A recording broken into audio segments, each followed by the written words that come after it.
कई बार हमारे साथ ऐसा होता है कि हम पढ़ना तो चाहते हैं, हमारे अंदर से आवाज आ रही होती है कि मुझे पढ़ना है, मेरा एग्जाम आ रहा है, मुझे प्रिपरेशन करनी है, लेकिन हम पढ़ाई नहीं कर पाते और हमारा पढ़ाई करने में मन नहीं लगता। उसके पीछे की सबसे बड़ी वजहों को आज जानेंगे और ये भी हम समझेंगे कि किस तरीके से हम अपना पढ़ाई में मन लगाएं, हमारी प्रोडक्टिविटी कैसे इंक्रीज हो और हमारा जो फाइनल रिजल्ट है वो अच्छा है। तो नमस्कार, मेरा नाम है Shiva Chauhan. Recently I am studying in Hansraj college Delhi university. तो आज हम बात करने वाले हैं कि किस तरीके से हम अपनी प्रोडक्टिविटी को इंक्रीज करें और पढ़ाई करने में हमारा मन कैसे लगेगा, कैसे हम उस स्टेज से जहां हम लेजी फील कर रहे हैं, हमारा काम करने में मन नहीं लग रहा है, से उस स्टेज पर पहुंच पाएंगे जहां हमारी प्रोडक्टिविटी हाई होगी, हम हमारे दिन को फुल्ली यूटिलाइज कर रहे होंगे और अच्छे से पढ़ाई कर रहे होंगे। और एग्जाम से पहले तो ये चीज बहुत ही ज्यादा जरूरी है कि हमारा जो पढ़ाई है उस पर हमारा सबसे ज्यादा फोकस रहे।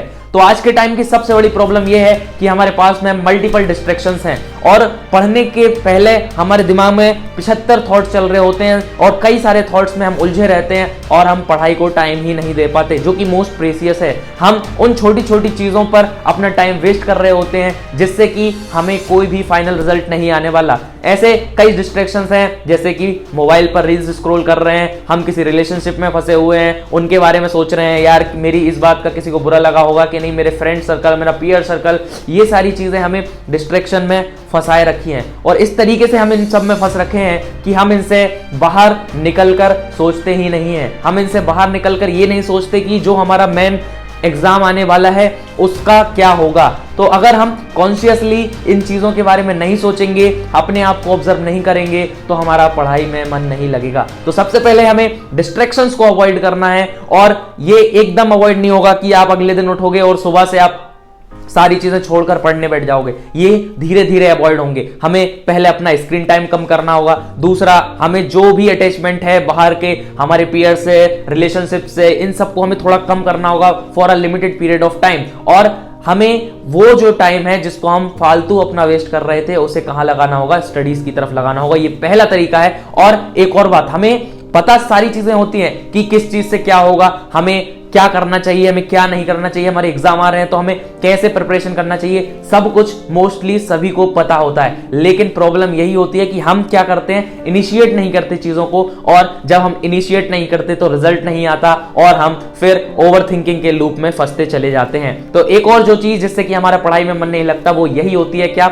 Over thinking and anxiety. हम क्या करते हैं, डिस्ट्रैक्शंस में फंसे होते हैं और बाद में फिर हम ओवर थिंकिंग करते हैं कि यार मेरे से तो अभी मॉक इंटरव्यू दिया था, मैंने मॉक टेस्ट दिया था, यार मैंने पेपर देने की कोशिश की थी, मुझसे कुछ बन नहीं पा रहा है। क्यों नहीं बन रहा है? क्योंकि हम पढ़ाई पर अपना ध्यान नहीं दे पा रहे हैं। एक और सबसे बड़ी प्रॉब्लम है वो है प्रोक्रास्टिनेशन। इन सभी चीजों में हम इतने ज्यादा फंसे होते हैं कि हम ये सोचते हैं कि आज से पढ़ लूंगा, आज शाम से पढ़ूंगा, कल सुबह से पढ़ूंगा, आज दोपहर से मैं पढ़ने वाला हूं, बैठ रहा हूं पढ़ने, ये वो सारी चीजों में बस हम यही सोचते रह जाते हैं कि पढ़ूंगा। और हम कई बार बैठने की कोशिश भी करते हैं पढ़ाई पर, लेकिन कंसिस्टेंट नहीं रहते और इस वजह से हमारा रिजल्ट नहीं आ पाता। तो अब हम उन टिप्स की बात कर लेते हैं जिनसे कि हमारा पढ़ाई में मन लगेगा और उनको फॉलो करने से हम क्या करेंगे, रेगुलरली अगर हम उनको फॉलो करेंगे तो हम पढ़ाई की तरफ ज्यादा अट्रैक्टेड रहेंगे। तो सबसे पहली चीज है कि हमें स्मॉल स्मॉल टास्क लेना है। सबसे पहले आप एक काम करो, सारी चीजें छोड़ दो, बस 1 घंटे के लिए पढ़ने बैठ जाओ। ये सोचो कि आज मुझे 1 घंटे पढ़ना है, सारे चीजें बंद करो, एरोप्लेन मोड पर अपने फोन को डालो और अपना एक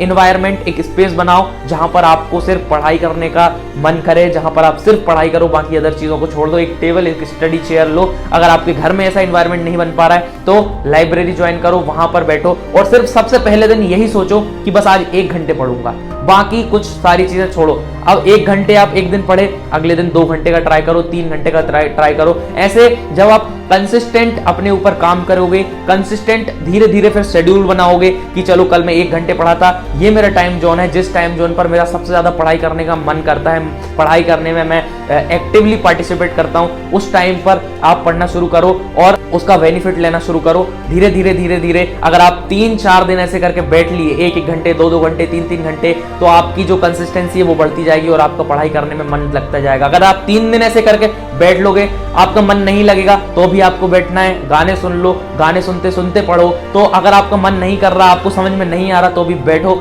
1 घंटे की जो सेटिंग है उसको प्रॉपर करो कि आज 1 घंटे पढ़ना है तो पढ़ना है। तो इस तरीके से फिर आप धीरे धीरे धीरे धीरे आप देखेंगे कि आप में इंप्रूवमेंट आता जाता है। और फिर अपने को क्या करना है, टारगेट्स लेने हैं, गोल्स बनाने हैं छोटे छोटे, कि आज मैं 1 चैप्टर पढ़ूंगा, कल मैं आधा चैप्टर पढ़ूंगा, इस चैप्टर के आंसर याद करूंगा, इतना पोर्शन पढ़ लूंगा। तो अगर आप इस तरीके से स्मॉल स्मॉल टास्क बनाओगे और उनको फुलफिल करोगे, हमें यह नहीं करना कि एक दिन में लिख लिया कि आज तो 5 चैप्टर्स में कंप्लीट कर लूंगा किसी भी हाल में, और लिखने के बाद में फिर वही जो पुरानी प्रॉब्लम्स मैंने बताया, ओवर थिंकिंग, डिस्ट्रैक्शंस, प्रोकास्टिनेशन करते करते करते करते पूरा दिन निकल जाता है और हम रात में यही सोचते हैं और रिग्रेट करते हैं कि यार आज का दिन तो गया, आज तो मैंने 1 चैप्टर भी कंप्लीट नहीं कर पाया और मैं सोच रहा था 10 चैप्टर को कंप्लीट करने का। तो प्रॉब्लम क्या है, प्रॉब्लम यह है कि हम बड़े टास्क बना लेते हैं। तो स्मॉल टास्क से शुरुआत करो। आपकी कैपेबिलिटी है कि आप आज के दिन आधा चैप्टर पढ़ पाओगे, तो शुरू में सिर्फ आधे चैप्टर के लिए ही एक टारगेट बनाओ और फिर धीरे धीरे धीरे धीरे करके उसे बढ़ाते चले जाओ। आधे से 1 पर आओ, 1 से 2 पर जाओ, 2 से 3 पर जाओ, और ऐसे करते करते आप अपना सिलेबस भी कंप्लीट करेंगे, रिवीजन भी करते जाएंगे और धीरे धीरे आप पाएंगे कि आप में बहुत ज्यादा इंप्रूवमेंट हो रहे हैं। और जब आप ये सारा चीजें करते रहें, अपने आप की सुनते रहें, अपने आप को जो आपकी हैबिट्स हैं, जो आपकी एक्टिविटीज हैं, उन्हें ट्रैक करें, एनालाइज करें कि आज मैंने क्या गलती कर दी, जिससे कि आज मैं फोन ज्यादा चला लिया, आज मैंने दोस्तों से ज्यादा उनके साथ घूम लिया, टाइम स्पेंड कर लिया, आज मैंने पढ़ाई को कम टाइम दिया। धीरे धीरे अपने आप को रोज सोने से पहले ट्रैक करो कि आज क्या गलती की, जिसे कि मैं कल फॉलो नहीं करूंगा। और अगर आप ऐसा करेंगे तो आपका फिर जो गलतियां हैं उन्हें धीरे धीरे आप कम करते जाएंगे और आप एक अपना बेटर वर्जन बनते जाएंगे और आपका पढ़ाई में मन ज्यादा लगता जाएगा। अब जैसे ही आपने जो डिसाइड किया था उसे आप फुलफिल कर पा रहे हैं, तो अपने आप को रिवॉर्ड भी दें। छोटी छोटी चीजें, किसी दिन आप डिसाइड करें कि चलो ये कर लिया तो मैं एक टॉफी खा सकता हूं, एक समोसा खा लूंगा, अपने आप को थोड़ा गिफ्ट दें, रिवॉर्ड दें। और फिर ऐसा करते करते आप पाएंगे कि आप धीरे धीरे छोटे छोटे टास्क करते करते एक लॉन्ग रन में पढ़ाई करने लगे, आपकी सिटिंग जो है वो बढ़ने लग जाएगी। अब जब आप 6-7 घंटे पर पहुंच जाएं, आपकी पढ़ाई अच्छी होने लगे, आप 5-6 घंटे अपनी पढ़ाई को देने लगे, और ये आपके एग्जाम से पहले बहुत ज्यादा जरूरी है, तभी आपका एक अच्छा रिजल्ट आ पाएगा। तो आप देने लगे तो आपको क्या करना है, हमें ब्रेक्स लेने हैं, और उन ब्रेक्स में फोन वोन को यूज नहीं करना है। उन पे हमें क्या करना है, अपने आप को शांति से किसी एक पीसफुल जगह पर, मंदिर चले जाएं या फिर किसी पार्क में जाएं या फिर अपनी टेबल पर ही बैठ जाएं, सारी चीजें बंद करके, और विजुअलाइज करें चीजों को कि आप क्या चाहते हैं और क्या वो सब पॉसिबल है, जिससे जितनी आप मेहनत कर रहे हैं उन सब से आपका रिजल्ट जो चाहते हैं वो क्या आ पाएगा। और अपने बारे में सोचें, आपके दिन के बारे में सोचें, या फिर नहीं सोचें तो शांति से मेडिटेट करें। और इससे क्या होगा कि आपके थॉट्स में एक स्टेबिलिटी आएगी और आप जो सोच रहे हैं उसी काम को करेंगे, आपका मन भटकेगा नहीं। तो मेडिटेशन करें और अपने आप को टाइम दें। जितना ज्यादा आप अपने आप को टाइम दोगे उतना ज्यादा आपका पढ़ाई में मन लगने लगेगा। अपने आप को जितना ज्यादा एनालाइज करोगे उतना ज्यादा आपका पढ़ाई में मन लगने लगेगा। उसके बाद में जो ब्रेक्स हैं उन्हें आपको बस फोन से दूर रहना है, और थोड़ा जो ब्रेक्स हैं उनको आपको यूटिलाइज करना है अच्छी चीजों में। कोई फिजिकल एक्टिविटी कर लें, दौड़ लें, थोड़ा सा एक्सरसाइज कर लें, या खेल लें, बैडमिंटन खेल लें, या कोई इंडोर गेम आउटडोर गेम को कर लें। तो इन सभी से क्या होगा, आपका जो मन है वो खुश रहेगा और आप खुशी खुशी वापस से अपनी स्टडी पर फोकस कर पाएंगे, और जो भी आप पढ़ रहे हैं उसे आपकी जो ग्रास्पिंग पावर है वो बढ़ती जाएगी। कई बार ये होता है कि बच्चे 8-8 घंटे 10-10 घंटे बैठे रहते हैं और बस दिखाते हैं कि हम पढ़ रहे हैं, लेकिन उनका पढ़ाई में बिल्कुल भी मन नहीं लग रहा होता है। वो बात ये क्या है कि वो फेड अप बहुत ज्यादा कर चुके होते हैं, फ्रस्ट्रेटेड हो चुके होते हैं और बैठकर बस रीड कर रहे होते हैं चीजों को। तो आपकी जितनी ज्यादा ग्रास्पिंग पावर होगी उतनी ज्यादा आपकी प्रोडक्टिविटी निकल कर आएगी। इसीलिए हमें इन सब टिप्स को फॉलो करना है, ओवरथिंक बिल्कुल नहीं करना, और बस एक स्टेप लेना है। अगर आप एक स्टेप लेंगे ना मेरे भाई मेरी बहन, तो आप एक स्टेप डेली लेते चले जाएंगे, तो आप पाएंगे कि आप बहुत ज्यादा आगे निकल चुके हैं और आपका जो लेजी वाला वर्जन है, जो आपका पढ़ाई में मन नहीं लगता था, वो अब धीरे धीरे लगने लगा है। बस करना यह है कि शुरुआत करनी है। जब तक हम शुरुआत नहीं करेंगे, अपने आप को फोर्स नहीं करेंगे, हम थोड़ी देर तक, जैसे कि 5 मिनट हमने सोचा कि फोन चलाऊंगा और उसके बाद सोचा है कि अब मेरे को फिर उसके बाद पढ़ना है, तो हम सोच लेते कि यार चलो 5 मिनट हो गया, बस 5 मिनट और, बस 5 मिनट और ऐसे करते करते हम 2 घंटे मोबाइल चला लेते हैं। और अगर हम इसी का अपोजिट कर दें कि सोचे बस 5-10 मिनट पढ़ना है, और उसके बाद में एक स्टेप ले लिया, आपने चेयर पर आ गए, बैठ गए, किताब खोल ली, उसके बाद आपने पढ़ना शुरू किया। 5-10 मिनट के बाद अपने आप को, अपना जो माइंड है इसके साथ खेलो। अब 5 मिनट पढ़ने के बाद ऐसे बोलो बस 10-15 मिनट और पढ़ूंगा, उसके बाद नहीं पढ़ूंगा।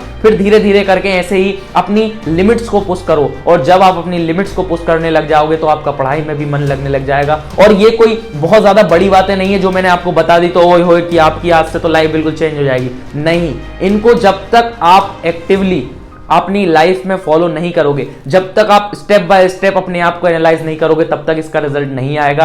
अगर आप ये वीडियो देखकर सुनने के बाद में छोड़ दोगे और कहेंगे चलो भाई पता चल गया क्या है, ये सबको पता होता है। मैंने कोई वो बहुत ज्यादा वीआईपी बातें आपको नहीं बताई है, वही चीज बताई है जो कि अगर आप फॉलो करोगे तभी आपको रिजल्ट मिलेगा। Thank you so much for listening me carefully. मिलते हैं किसी नेक्स्ट वीडियो में किसी नए टॉपिक्स के साथ। अगर आपको पसंद आए तो कमेंट में मुझे जरूर बता दें, और अगर आप क्लास 10th में हैं तो मेरे सोशल साइंस की सीरीज चल रही है, उसे भी फॉलो करें। Thank you so much for watching this full video from the corner of my heart. Bye, मिलते हैं नेक्स्ट वीडियो में। Take care.